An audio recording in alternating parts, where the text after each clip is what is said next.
This is Real News Media TV, coverage you can trust. Please like, share, subscribe, and hit the notification bell. Select all for daily news updates. Good afternoon, my Real News Media TV family. Welcome back to the channel for another news update for September 25, 2023. And in the news this afternoon, new mic system expected to keep unruly legislators in check. Describing some of her colleague legislators as unruly, Joliet Holness, the Deputy Speaker of the House of Representatives, says the Parliament's $18 million microphone system upgrade reflects the rules of the standing orders. The parliamentary opposition has decried how the new public address system functions, with the House's Speaker having the sole power in determining whose microphone is open to address the lower house of Parliament. Holness said members of Parliament were invited to a training session for the new system 2 hours before Parliament resumed from its summer break, but noted that very few attended. The new mic system operates in keeping exactly with the standing orders. However, when persons over time started drifting their behavior and the pattern from what is supposed to happen, if you are not careful, you start to think, like many of our constituents, that is exactly what is supposed to be, said Holness. She was speaking during a town hall meeting with members of the Joint Select Committee considering job descriptions, codes of conduct, and the performance standards for parliamentarians following a green paper tabled by Prime Minister Andrew Holness in Parliament in June when she addressed the issue. The standing orders specifically say that you are not to speak unless the Speaker acknowledges you and tells you you can speak. No mic system changes that. That is the rule, she asserted. The St. Andrew East Rural Member of Parliament said the current practice by MPs is to cross-talk, speak at will, and while someone else has the floor. She noted that the rule is that the person on the floor should speak uninterrupted. Holness said very often, Hansard, the transcripts of parliamentary debates come up short because writers are not able to hear or follow the debate. They don't know exactly what was said sometimes, and when you called on to say X or Y happened in Parliament, pull up the records, they are nervous and say, "Lord, I missed that."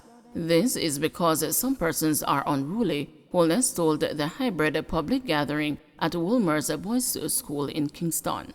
The mic system has not made any change to your behavior. This standing orders is the book that guides the structure, the principle, the operations of the House of Parliament, she stressed. Natalie Nita Garvey, Deputy Leader of Opposition Business in the House of Representatives, has contended that there was no consultation in installing the new system. The opposition has described the system as a gag-o-phone with the sole purpose of preventing its members from speaking on critical matters. It noted that if a member has not been acknowledged by the chair and persists in speaking, their comments will not be captured by the Hansard writers, who must record every word said in the chamber. But the parliamentary administration has said the old system had been malfunctioning. The government has also insisted that it had no role to play in the upgrade. The 30-year-old system was replaced by a Televic D-Cerno conference system, which consists of 2 chairperson consoles, one at the presiding officer's desk for meetings of the Senate and House, and the other at the chairperson's desk for use in committee meetings. The other consoles are single delegate units, which allow the presiding officer or committee chairperson sole control to open the microphone of a member who has pressed the button to signal his or her intention to speak. The new system automatically selects the member to speak based on the order in which a person signaled their intention. That is, the first person to indicate that he or she wishes to speak will be the first person allowed. The older system had only one chairperson console, which was located at the presiding officer's desk and gave the presiding officer the ability to mute other microphones. Speaker's resignation protected Parliament's integrity, says Goulding. Following last Thursday's resignation of former House Speaker Marisa Dalrymple Philibert in the wake of an Integrity Commission ruling that she should be charged for making a false statement on her statutory declarations, the opposition People's National Party is asserting that integrity has been restored to the Jamaican Parliament. Opposition leader Mark Golding made the declaration yesterday while addressing the PNP's National Executive Council meeting at the Albertown High School in Trelawney, even as he admitted that Dalrymple Philibert's additional resignation as a member of Parliament for Trelawney Southern was unexpected. It is quite clear that there was no intention on the government side to replace the Speaker because she was proceeding as if she was going to continue in that office. But by Thursday, that was no longer a tenable position, and the inevitable resignation was forthcoming, Golding told the meeting. Coming with her resignation as the Speaker was her resignation as Member of Parliament, which we were not expecting, but it has happened, and we are glad Jamaican society stood up for what was right and ensured that the integrity of our Parliament was protected and preserved, Golding added. The charges against Dalrymple Philibert concern her statutory declarations from 2015 to 2021 and her failure to declare a $6 million motor vehicle. In a report that was tabled in Parliament last Tuesday, the Integrity Commission said Dalrymple Philibert omitted to include the vehicle in her statutory declarations, and therefore her declarations were inaccurate and incomplete.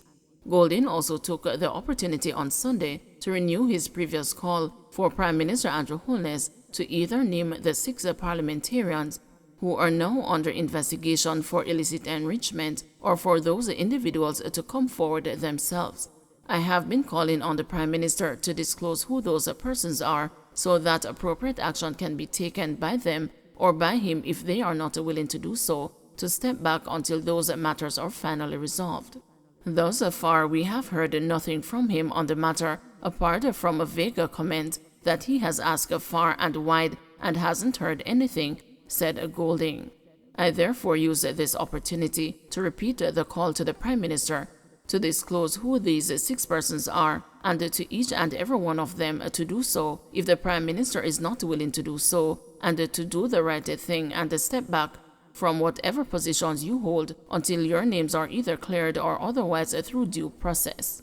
The PNP has maintained that none of its MPs or senators have been approached by the Integrity Commission regarding its investigation into parliamentarians for allegations of illicit enrichment. Cop gets 19 years for raping teen despite a plea for minimum sentence. King's Counsel Peter Champanis pleads for the judge to not impose a sentence for more than 15 years for a police sergeant who had raped a 16-year-old girl fell on deaf ears on Friday. The attorney argued that it would be hard for Christopher Bennett to survive in prison as a police officer. The married 37-year-old officer, who was found guilty of rape in July following a bench trial in the Home Circuit Court, was instead given with a 19-year and a 3-month sentence, which is 4 years and 3 months above the statutory minimum of rape, which is 4 years and 3 months above the statutory minimum for rape.